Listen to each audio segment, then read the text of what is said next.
Ya, sebelumnya perkenalkan nama saya Ida Ini Bromowanti dengan NIM 181505101. Teman saya Ketut Romi Widata 18150511036 dan Dandi Safik Hidayat 18150511056. Di sini kami akan mempresentasikan mengenai sistem pakar diagnosa kerusakan hardware. Kita mulai di bagian sistem pakar yang pernah dikembangkan sebelumnya pada kelompok kami, yang masih tentang sistem pakar kerusakan hardware dengan tampilan yang masih sederhana. Kami masih menggunakan 3 menu. Yang pertama ada menu home, sistem, dan tentang kami. Di bagian tampilan home, kami masih menyediakan yang namanya kata pengantar sistem. Nah, kita lanjut ke bagian tampilan sistem, di mana di tampilan sistem, user diminta untuk mengisi formulir yang telah disediakan sesuai dengan kategori, misalnya prosesor, memori, hard disk, optical drive, monitor, keyboard, dan mouse. Itu sesuai dengan kerusakan hardware yang dimiliki oleh user. Tak lupa, ketika user sudah memilih salah satu gejala ataupun kerusakan yang ada di bagian hardware, diminta untuk mengirimkan formulir yang sudah diisi. Lanjut ke bagian halaman diagnosa kerusakan. Nah, setelah user sudah diminta untuk mengisi form, maka ditanyakan diagnosa kerusakan hardware.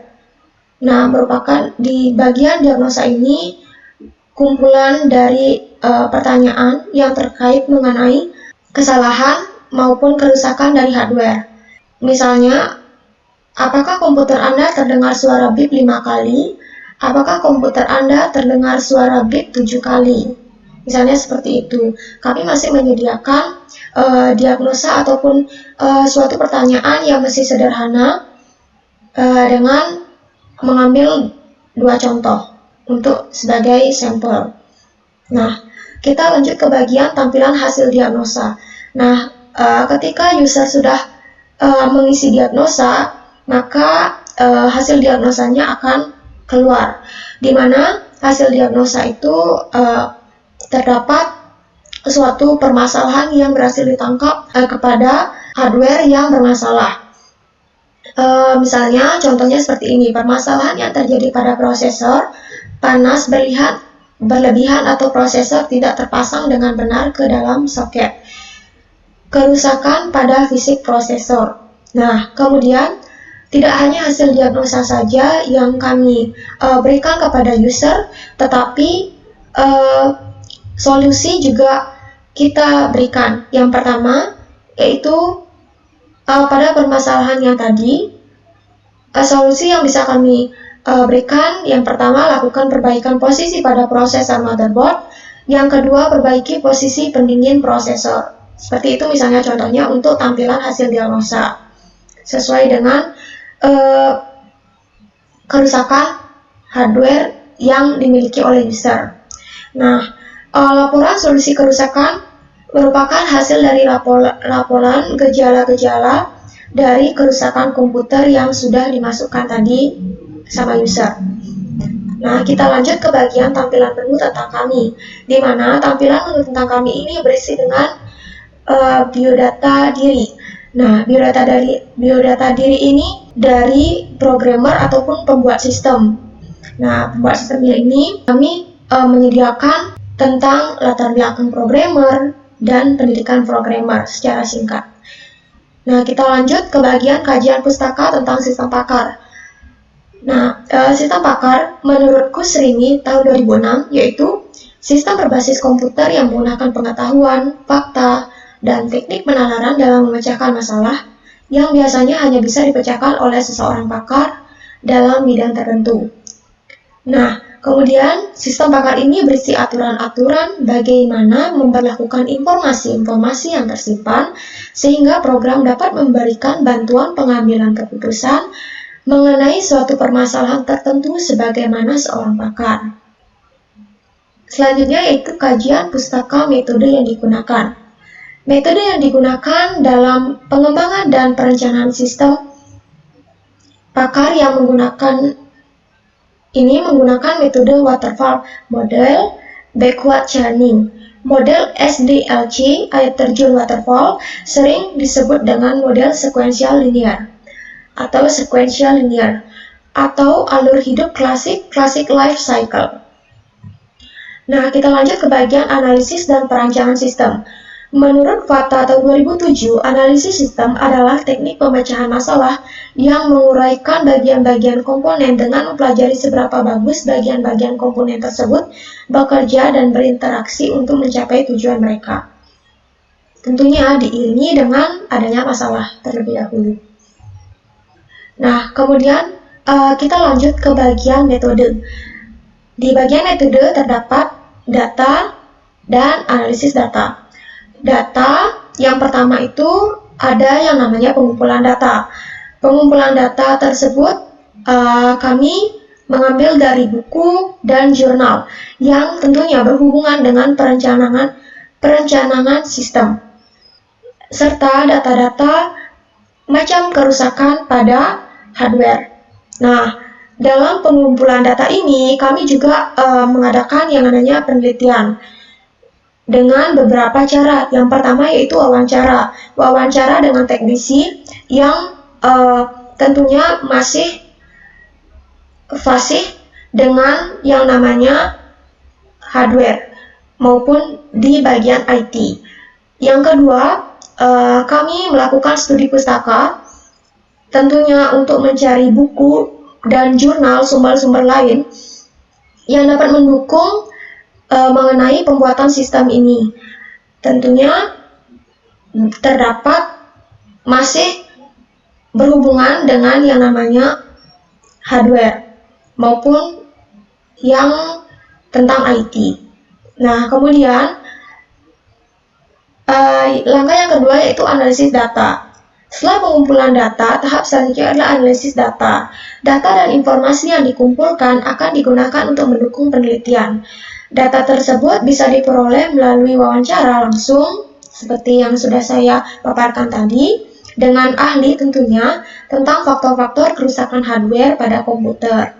Nah, di studi pustaka, kami juga mencari buku maupun jurnal yang masih di seputaran IT, yaitu tentang kerusakan pada hardware.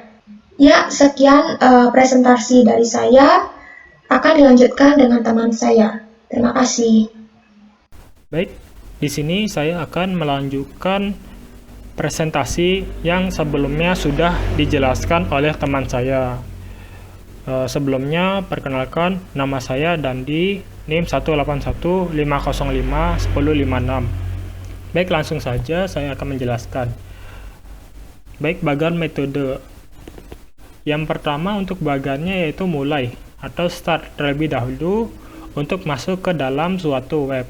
Selanjutnya yaitu input gejala kerusakan dengan berbagai macam pilihan kerusakan. Selanjutnya proses konsultasi. Proses konsultasi akan memproses masukan gejala kerusakan. Selanjutnya yaitu solusi diagnosa. Nah, di mana akan mengirimkan data dari proses konsultasi ke solusi kerusakan. Nah, selanjutnya yaitu solusi kerusakan. Solusi kerusakan akan menampilkan data yang diambil dari solusi diagnosa. Nah, selanjutnya jika hasil diagnosa sesuai dengan solusi kerusakan, maka program selesai. Jika tidak, maka kembali mengulang dari awal. Baik, selanjutnya yaitu ada pengujian. Pengujian dapat dilakukan setelah penulisan program selesai dan program dapat berjalan. Testing dapat dimulai dengan memfokuskan pada halaman login di mana admin dan user dapat login tanpa masalah. Untuk pengujian user dapat memulai diagnosa dengan memilih list pilihan gejala kerusakan komputer atau laptop yang dialami oleh user. Untuk pengujian admin dapat menambahkan permasalahan baru seperti gejala kerusakan sesuai dengan basis pengetahuan. Oke, selanjutnya ini merupakan gambar dari hasil yang sudah diuji. Seperti yang bisa dilihat, yang nomor 1 yaitu pada tanggal 29 Juni 2021 dengan nama Romi. Kerusakannya rusak pada IC power, probabilitasnya ada 0. Nah, selanjutnya yaitu GUI system. Nah, jadi GUI system pada halaman pertama ini yaitu admin. Jadi halaman home atau awal dari ketika aplikasi dibuka. Oke, selanjutnya yaitu ada halaman about us. Nah, jadi ini merupakan halaman tentang project kami. Selanjutnya yaitu halaman login. Nah, di sini di mana user atau admin bisa melakukan login. Selanjutnya yaitu halaman buat akun. Nah, jadi sebelum kita login, jika kita belum mempunyai akun, kita dapat membuat akun terlebih dahulu. Ini merupakan tampilan dari halaman dashboard untuk login admin. Ini merupakan tampilan untuk halaman gejala, jadi di sana bisa menambahkan data gejala, menghapus, dan mengubah. Untuk selanjutnya yaitu halaman kerusakan. Nah, pada halaman kerusakan ini kita bisa tambahkan data kerusakan, mengubah, dan menghapus juga. Untuk selanjutnya itu halaman pengetahuan. Nah, di sini sama juga, di halaman pengetahuan dapat menambah data pengetahuan, dapat mengubah, dan juga dapat menghapus. Selanjutnya itu halaman laporan. Nah, di sini halaman di mana ketika user itu melakukan diagnosa hardware dari laptop atau komputer. Nah, dan ini merupakan halaman profile di mana kita dapat mengganti nama atau mengubah gambar seperti itu. Selanjutnya yang kedua yaitu halaman member. Jadi ini merupakan halaman awal ketika kita login khusus untuk member. Jadi ini merupakan tampilan ketika kita melakukan diagnosa. Jadi ada halaman pilih gejala. Jadi kita dapat memilih gejala apa yang ingin dipilih. Nah, misalnya kita sudah memilih, maka akan menampilkan halaman hasil diagnosa. Nah, di mana di situ ada 40% rusak pada IC power, 20% rusak pada IC VGA, dan 20%-nya rusak pada investor atau gangguan pada fleksibel kabel. Nah, berdasarkan gejala yang telah dipilih, maka komputer Anda mengalami rusak pada IC power. Oke, dan di sana tertera solusinya. Itu saja untuk penjelasan dari GUI atau tampilan dari proyek kami. Sekian dari saya. Baik, untuk uji coba aplikasinya akan dijelaskan oleh teman saya. Baik, terima kasih untuk waktunya. Nama saya Kedut Romi Widarta, NIM 181505136. Jadi di sini saya akan menjelaskan bagaimana cara kerja dari sistem yang kami buat. Jadi ini adalah tampilan beranda dari sistem kami. Kemudian kita masuk ke login. Nah, seperti ini tampilan loginnya. Kemudian jika belum punya akun, kita bisa klik buat akun. Nah, di sini kita akan membuat akun.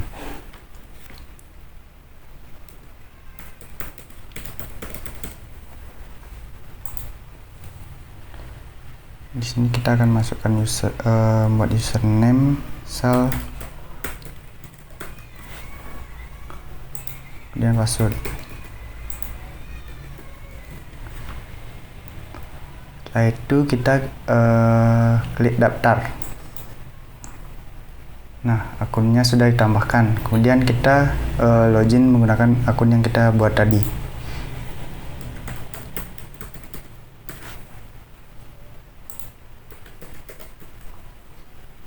Kemudian kita klik login. Nah, jadi di sini kita masuk sebagai member. Kemudian kita klik mulai diagnosa. Nah, jadi seperti ini tampilan dari halaman pilih gejala. Kemudian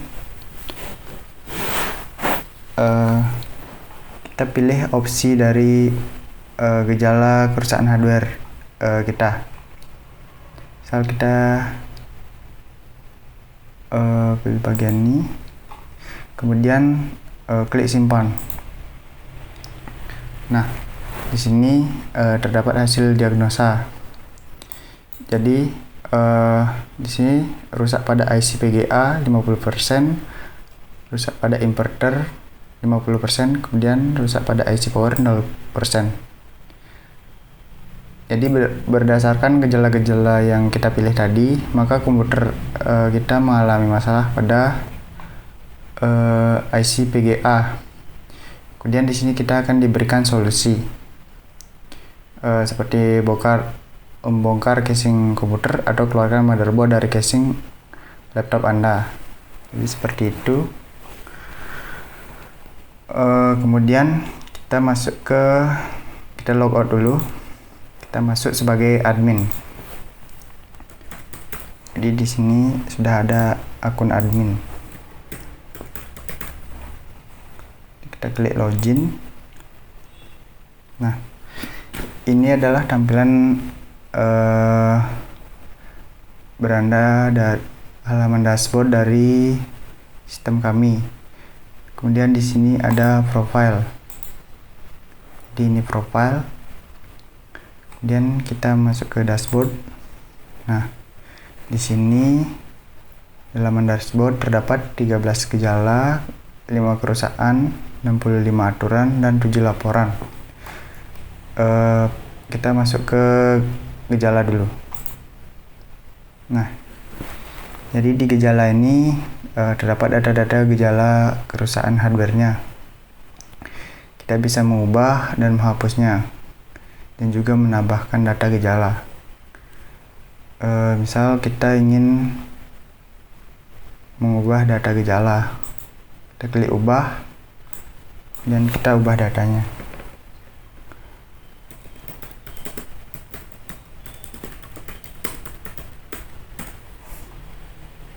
Kita klik simpan. Nah, data yang kita ubah tadi sudah terubah.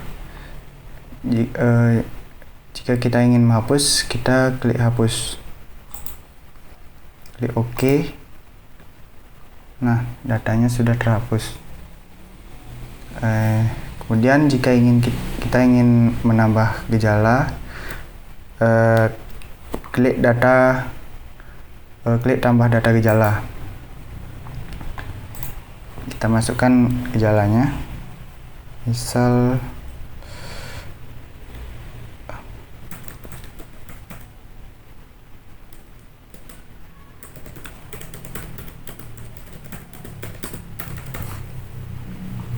kemudian kita klik simpan. Nah, kemudian data gejala sudah berhasil ditambahkan. Kita lihat data yang kita tambahkan tadi. Jadi datanya sudah ditambahkan. Jika kita ingin menghapus, klik hapus, kemudian ubah untuk mengedit datanya. Kemudian kita masuk ke halaman kerusakan. Jadi di halaman kerusakan ini terdapat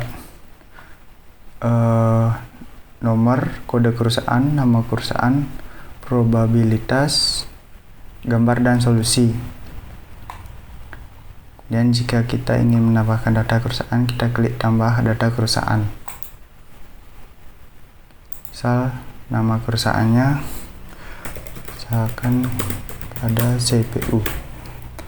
Misal nilainya kita isi dengan 0,3.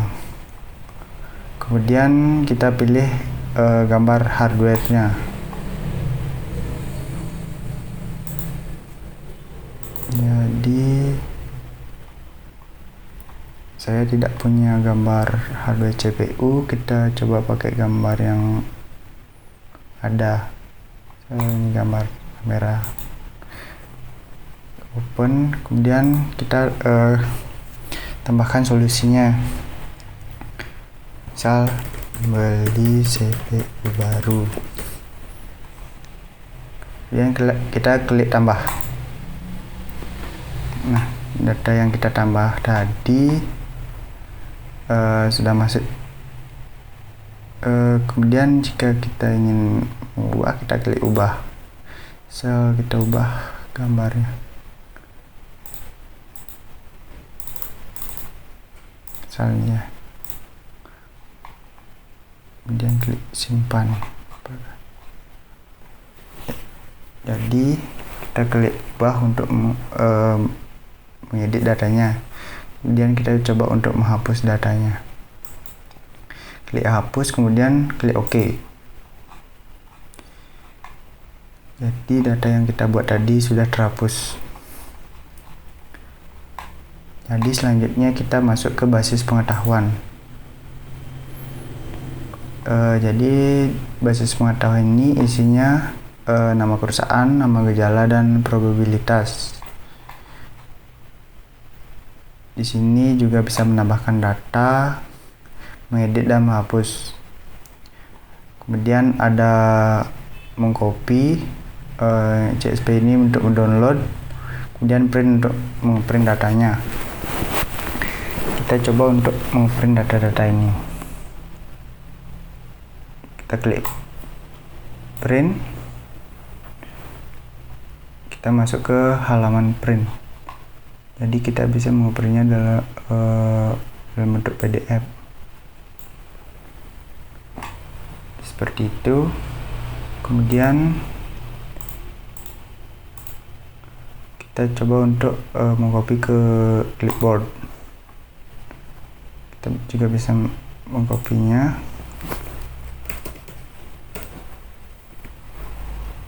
Kita coba paste di Word. Jadi ini data yang kita copy tadi. Datanya agak berhamburan.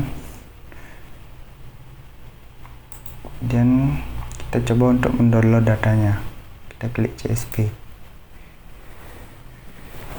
Datanya sudah diunduh. Klik buka. Jadi data yang kita download tadi itu berbentuk Excel. Ini, kemudian kita bisa menambahkan data pengetahuan.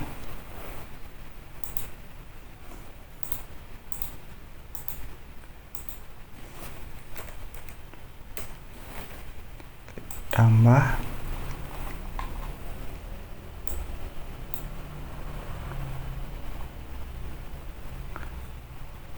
Di datanya sudah ditambahkan.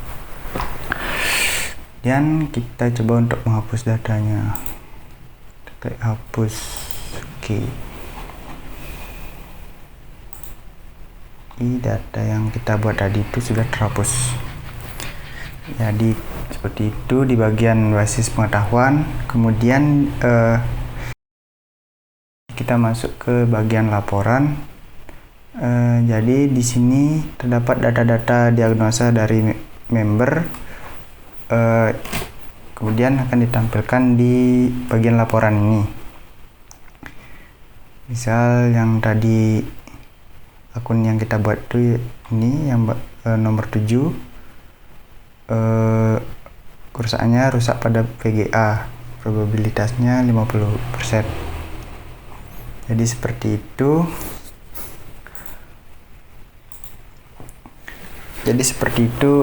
Sistem informasi yang kami buat. Jika ada salah kata mohon dimaafkan. Terima kasih.